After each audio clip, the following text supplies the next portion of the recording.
আজকে একটি সুন্দর রেসিপি আপনাদের সাথে শেয়ার করব। বাচ্চারা অনেক সময় সবজি খেতে চায় না।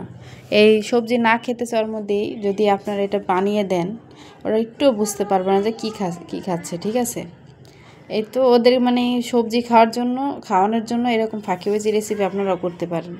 তো আজকে বানাবো হলো কলার কোফতা। এই তো কলা আর আলু সেদ্ধ করে নিছি, সেদ্ধ করে ছিলে নিয়েছি। তারপরে এর সাথে যা যা লাগবে, ধনেপাতা, পেঁয়াজ, যা যা লাগে সব কিছু কেটে কুটে গুছিয়ে নিলাম। আর আলু আর হলো কাঁচকলা সুন্দর করে ম্যাশ করে নিতেছি, মানে কোনো দানা থাকতে পারবে না, অনেক ভালো করে ম্যাশ করতে হবে। এই যে ম্যাশ করা শেষ, তারপর সাথে বেরেস্তা দিয়ে দিলাম, বেরেস্তা, কাঁচামরিচ, এরপরে পেঁয়াজ দিয়ে দেব, পেঁয়াজ, ধনেপাতা, অল্প একটু আদা রসুন, সব রকমের মশলা, মানে কাবাবে যে যে মশলা লাগে বা কোফতায় যে মুরগি বা গরু গোশতে আমরা বানাই কাবাব, ওইরকমই সব মশলা দিয়ে, তারপরে হলুদ, মরিচি গুঁড়া, ধনে গুঁড়া, লবণ সব কিছু দিয়ে সুন্দর করে মাখতে হবে। ভালোভাবে মেখে একদম মিশিয়ে ফেলতে হবে। ঠিক আছে, দেখেন আমি মাখতেছি, একে সুন্দর করে মাখতে হবে। আমি চেষ্টা করতেছি ভালোভাবে মাখার।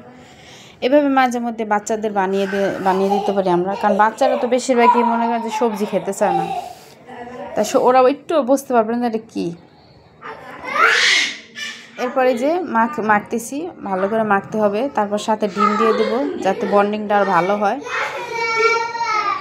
ডিম দিয়ে মাখার পর মানে ডিম দিলে জিনিসটা ছুটে যাবে না ভাজার সময়। ঠিক আছে, ডিম দিয়ে ভালো করে মেখে তারপরে আর দিব হলো বেসনটা একটু স্কিপ করে গেছে ভিডিওটা, তাও একটু হালকা পাতলা আছে, একটু দেখে নিন। এই তো বেসন দেওয়ার পর এমনি ডিম দিয়ে মাখা হয়ে গেছে, বেসন দিয়ে ভালো করে মেখে নেব। এই যে সুন্দর করে মাখতেছি, এরকম করে বানাবেন, মাঝে মধ্যে খাবেন, ভালো লাগবে। সন্ধ্যা নাস্তাও খেতে পারি। এই যে মাখা শেষ, দেখছেন কত সুন্দর হয়েছে কালারটা। এই তো মাখা শেষ, এখন আমরা কোফতা শেপ দেব। এই তো এখন এই যে কোফতা শেপ দেবো, দেখেন হাতের মধ্যে একটু নিয়ে তারপর একটু গোল করে তারপর একটু হাত দিয়ে চ্যাপটা করে দিব, তাহলে তো হয়ে যাবে। বিভিন্নভাবে বানান যায়, গোল গোল করে বানান যায়, আবার এরকম চ্যাপটা কাবাবের মতো বানান যায়। ওই তো দেখেন কত সুন্দর হয়েছে, বানানো শেষ। এরকম একটা একটা করে সব বানিয়ে নেব। বানানোর পর তারপরে ভাজতে নিয়ে যাব। এই তো হয়তো ভিডিওটা আপনাদের যদি ভালো লাগে দেখবেন, দেখে একটু শেয়ার করবেন, লাইক কমেন্ট করবেন। আর ভালো লাগলে নতুন নতুন অনেক কিছু আপনাদের সাথে শেয়ার করব। এরকম নতুন নতুন সুন্দর সুন্দর যদি ভিডিও দেখতে মন চায় দেখবেন, এই আর কি।